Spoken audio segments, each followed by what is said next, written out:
नमस्ते जी, कैसे हैं आप सब। उम्मीद करते हैं आप सब बहुत ही अच्छे होंगे और आप लोग का पढ़ाई भी बहुत अच्छे तरीक़ा से चल रहा होगा।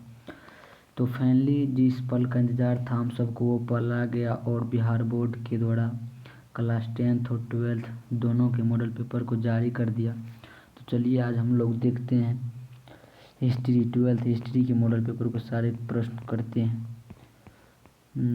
आप लोग मिलाइएगा और आप लोग को ये मौका है कि अपनी तैयारी को जांचने का, तो आप लोग जांचिए आप इसमें कितना सही कर पाते हैं। वीडियो ख़त्म होने के बाद इस वीडियो में आप लोग कमेंट कीजिएगा कि आप कितना सही कर पाए। तो चलिए वीडियो की शुरुआत करते हैं। पहला प्रश्न है, मोहनजोदड़ो का उत्खनन किसने किया। मोहनजोदड़ो का उत्खनन किसने किया, तो इसका राइट आंसर हो जाएगा राखालदास बनर्जी। अगला प्रश्न देखते हैं, हल से जोते खेत के साक्ष्य किस हड़प्पा स्थल से मिले हैं। तो हल से जोते हुए खेत के साक्ष्य किस हड़प्पा स्थल से मिले हैं, तो इसका राइट आंसर हो जाएगा कालीबंगा। अगला प्रश्न है, हड़प्पाई मोहर मुख्यतः किससे बनी है, यानी हड़प्पा की मोहर किस पत्थर से बनी है, तो ये सेलखड़ी नामक पत्थर से बना है। अगला प्रश्न है, हड़प्पा स्थलों से किन जंगली जानवरों की हड्डी मिली है, तो सुअर, हिरण, घड़ियाल इन सभी की मिली है। अगला प्रश्न, मनके में छेद करने के लिए विशेष उपकरण किस स्थल से मिले हैं, तो धोलावीरा से भी मिले हैं, लोथल से भी मिले हैं और चनहुद्रो से भी मिले। इसका राइट आंसर हो जाएगा डी, इनमें से सभी। चलिए अगला प्रश्न देखते हैं, मेसोपोटामिया के लेख में वर्णित हाजी पक्षी का संबंध किस स्थान से है। हाजी पक्षी का संबंध किस स्थान से है, तो इसका राइट आंसर हो जाएगा किस स्थान से है, तो मेलुहा से है। अगला प्रश्न है, हड़प्पा किस नदी के किनारे है, तो हड़प्पा आपका रावी नदी के किनारे है। यहीं पे पूछ देता कि मोहनजोदड़ो कहाँ है, तो मोहनजोदड़ो आपका हो जाता सिंधु नदी के किनारे। उसके बाद भारतीय पुरातत्व का पिता किसे कहा जाता है, तो भारतीय पुरातत्व का पिता किसे कहा जाता है, अलेक्जेंडर कनिंघम को कहा जाता है। 1830 के दशक में ब्राह्मी एवं खोटी लिपि का अर्थ किसने निकाला, तो इसका राइट आंसर हो जाएगा जेम्स प्रिसेप निकाला। फास्ट में कराते हैं ताकि आप लोग का टाइम भी बच सके और इसको बार बार आप इस वीडियो को देख के रिविजन भी कर सके। तो चलिए प्रश्न के 10 में है, प्रयाग प्रशस्ति में समुद्रगुप्त की तुलना किस देवता से की गई है, किस देवता से की गई है, तो कुबेर, वरुण, इंद्र इनमें से सभी, इन सभी से की गई है। सुदर्शन झील का निर्माण किस काल में हुआ, सुदर्शन झील का निर्माण किस काल में हुआ, तो सुदर्शन झील का निर्माण किस काल में हुआ, आप लोग कमेंट में बताइए सुदर्शन झील का निर्माण किस काल में हुआ, किस काल में हुआ, तो इसका राइट आंसर हो जाएगा मौर्य काल में। अगला प्रश्न, तमिल संगम साहित्य में उलवर किसे कहा जाता था, उलवर किसे कहा जाता था, तो हलवाहा को उलवर कहा जाता था। अगला प्रश्न, अर्थशास्त्र के लेखक कौन है, ये तो बच्चे को भी पता होगा, 10th के बच्चे को भी पता होगा। अर्थशास्त्र के लेखक कौन है, तो कौटिल्य अर्थशास्त्र के लेखक। अर्थशास्त्र के लेखक कौन है, तो अर्थशास्त्र के लेखक कौटिल्य है। अगला प्रश्न, धम्म के प्रचार के लिए धम्म महापात्र की नियुक्ति किसने की, धम्म की नियुक्ति किसने की, अशोक ने की। धम्म की शुरुआत भी किसने की, अशोक ने की। अशोक ने कितने स्तूप बनवाए थे, स्तूप से प्रश्न था, तो 84,000 स्तूप। अगला प्रश्न, श्रावस्ती किस महाजनपद की राजधानी थी, श्रावस्ती किस महाजनपद की राजधानी थी, तो ये कौशल महाजनपद की राजधानी थी। कनिष्क का राज्यारोहण कब हुआ, तो कनिष्क का राज्यारोहण 78 ईस्वी में। अगला प्रश्न, पाणिनि ने किस व्याकरण ग्रंथ की रचना की, तो इसका राइट आंसर हो जाएगा अष्टाध्यायी। अगला प्रश्न है, कुंती और निषादी के लेखक कौन है, कुंती और निषादी के लेखक कौन है, तो महाश्वेता देवी। कुछ नया क्वेश्चन भी है, तो आप लोग घबराइएगा नहीं, क्योंकि हर बार बिहार बोर्ड के द्वारा कुछ नया कोई प्रश्न दिया ही जाता है। अगला प्रश्न है, हिंडिबा किसकी पत्नी थी, तो हिंडिबा भीम की पत्नी थी और भीम ने हिंडिबा से कैसे विवाह किया था, तो गंधर्व विवाह। ये भी पूछ लिया जाता है कभी कभी कि विवाह कितने प्रकार के होते हैं, तो विवाह 8 प्रकार के होते हैं, जिसमें 4 प्रकार के विवाह को अच्छा माना जाता है और 4 प्रकार के विवाह को निंदनीय माना जाता है। अगला प्रश्न है, पुरुष सूक्त किस वेद का हिस्सा है? पुरुष सूक्त किस वेद का हिस्सा है? पुरुष सूक्त किस वेद का है? तो ये ऋग्वेद का है। और प्रथम वेद, सबसे पुरानी वेद कौन है? तो फर्स्ट सबसे पुरानी वेद भी ऋग्वेद ही है। जरस्थु कहाँ के चिंतक थे? जरस्थु कहाँ के चिंतक थे? तो ये ईरान के चिंतक थे। अगला प्रश्न, बौद्ध ग्रंथों में हमें कितने संप्रदाय या चिंतन परंपराओं का उल्लेख मिलता है? तो कितने परंपराओं का उल्लेख मिलता है? तो 64 का मिलता है। बुद्ध की शिक्षा किस पिटक में रखी है? बुद्ध की शिक्षा किस पिटक में? अभिधम्म पिटक। अभिधम्म पिटक में बुद्ध की शिक्षा किस पिटक में रखी है? तो अभिधम्म पिटक में। अजित केश कंबलिनी किस धर्म या संप्रदाय से संबंधित है? किस धर्म से संबंधित है? तो लोकायत से संबंधित है। बुद्ध की मृत्यु कहाँ हुई? बुद्ध की मृत्यु कहाँ हुई? तो बुद्ध की मृत्यु, महात्मा बुद्ध की मृत्यु कहाँ हुई? तो महात्मा बुद्ध की मृत्यु कुशीनगर में। महात्मा बुद्ध की मृत्यु कुशीनगर में। और इसको शिक्षा प्राप्ति कहाँ हुआ? तो बोध गया में। इसका जन्म कहाँ है? तो लुम्बिनी। बुद्ध के बचपन का नाम क्या है? तो बुद्ध के बचपन का नाम क्या है? सिद्धार्थ। बुद्ध के बचपन का नाम क्या है? सिद्धार्थ। किसके कहने पर बुद्ध ने संघ में महिलाओं को प्रवेश करने की अनुमति दी? किसके कहने पर? तो आनंद के कहने पर। किसके कहने पर दी? आनंद के कहने पर, जो कि आनंद बुद्ध का शिष्य थे। कोलकाता में इंडियन म्यूजियम की स्थापना कब हुई? कोलकाता में इंडियन म्यूजियम की स्थापना कब हुई? तो इसका राइट आंसर हो जाएगा 1814 में। अगला प्रश्न, अशोक के आदेश से किस संप्रदाय के संतों के लिए बावड़ी गुफाएं बनाई गई? बावड़ी गुफाएं बनाई गई। किसके लिए बावड़ी गुफाएं बनाई गई? तो आजीवक के लिए। आजीवक के लिए। किताबुल हिंद में कितने अध्याय हैं? तो किताबुल हिंद में कुल 80 अध्याय हैं। फारसी और अरबी भाषा के अलावा अलबरूनी को किस भाषा का ज्ञान था? अलबरूनी को किस भाषा का ज्ञान था? अलबरूनी को किस भाषा का ज्ञान था? अलबरूनी को फारसी और अरबी के अलावा सीरियाई, हिब्रू, संस्कृत, इनमें से सभी हो जाएगा इसका राइट आंसर। अगला प्रश्न, यून बतूता किसके शासनकाल में भारत आया? किसके शासनकाल में भारत आया? तो यह मोहम्मद बिन तुगलक के शासनकाल में भारत आया। फ्रांसीसी जोहरी टेरेर ने कितनी बार, यानी इसका राइट आंसर ये देखिए, इस क्वेश्चन को घुमाया गया है, यानी टेवेर्नियर ने कितनी बार भारत की यात्रा की? टेवेर्नियर कितनी बार भारत की यात्रा की? तो कुल 6 बार। फ्रांसवा बर्नियर कितने वर्षों तक भारत में रहा? तो फ्रांसवा बर्नियर कुल 12 वर्षों तक भारत में रहा।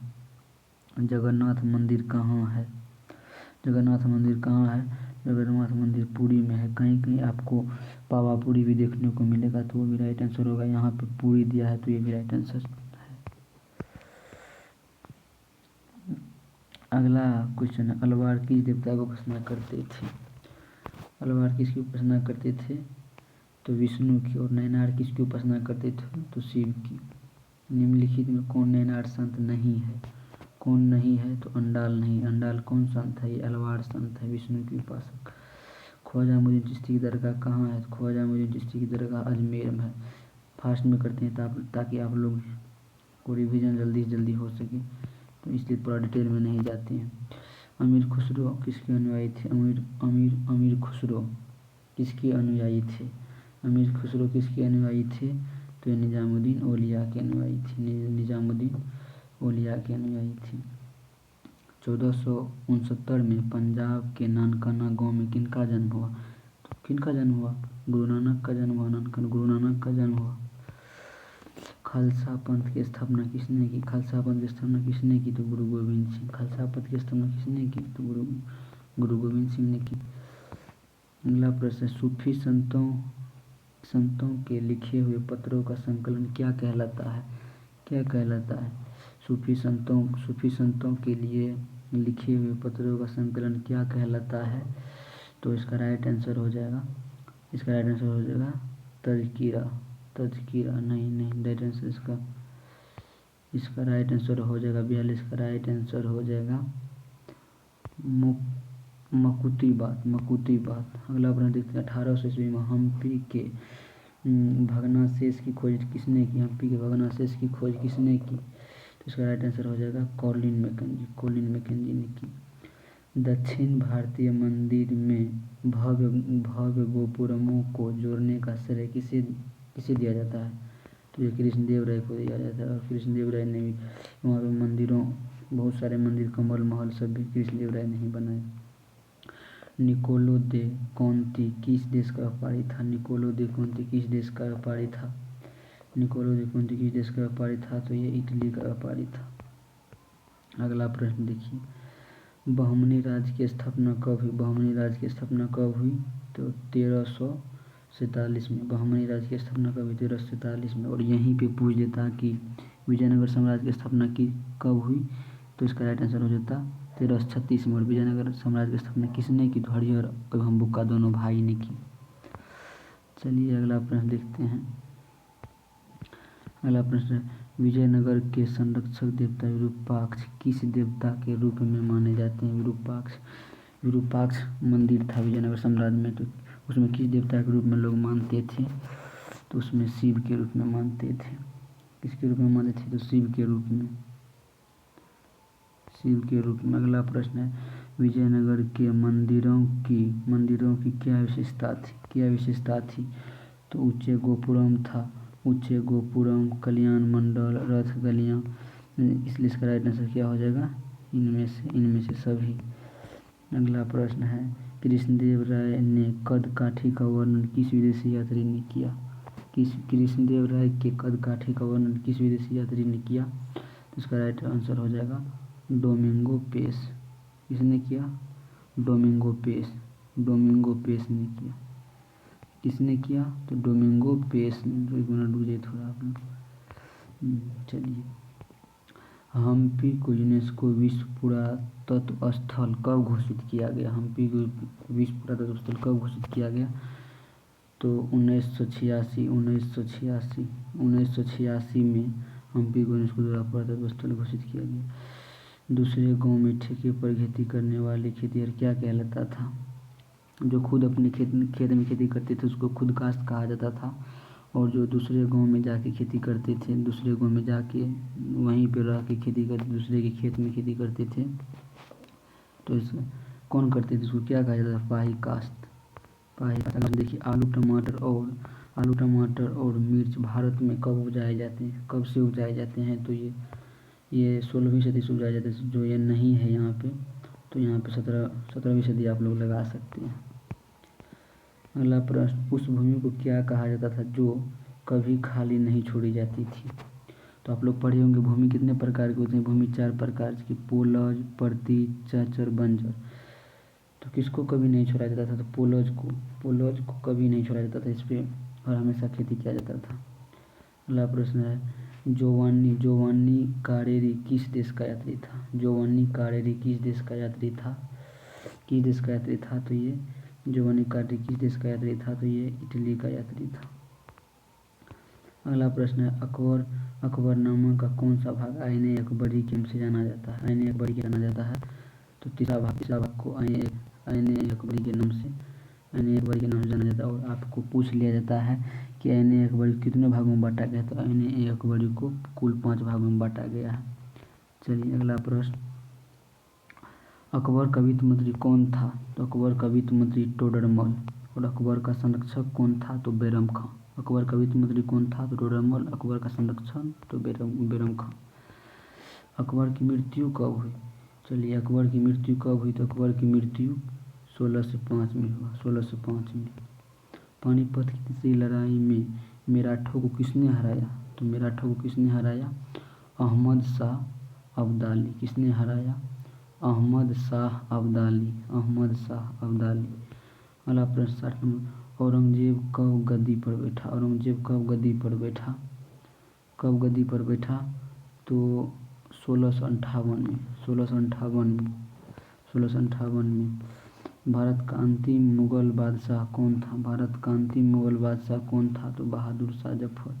तो चलिए आज इतना ही क्वेश्चन कराते हैं, आज बस इतना ही प्रश्न कराते हैं, और आप लोग तब तक इस वीडियो को लाइक कीजिए, अपने दोस्तों में शेयर कीजिए। यदि इस वीडियो पे 100 लाइक पूरा हो जाता है, 100 लाइक, तो आप लोग को पूरा हम कराएंगे इसका सब्जेक्टिव लॉन्ग सब पूरा क्वेश्चन इसमें दिया हुआ है, तो पूरा क्वेश्चन करा देंगे। तो आप लोग हमको सपोर्ट कीजिए और हम आप लोग को अच्छे पूरा हम अपनी भाषा में इसका आपको जो है ना सब्जेक्टिव क्वेश्चन लिख के देंगे, फ्री में PDF भी देंगे। तो आप लोग वीडियो को लाइक कर दीजिए और कम से कम अपने एक दोस्तों में शेयर कर दीजिए। 100 लाइक जब हो जाएगा तो पूरा इसका हम अपनी भाषा में आप लोग को करके दे देंगे। तो चलिए फिर मिलते हैं अगली क्लास में, तब तक के लिए पढ़ते रहिए।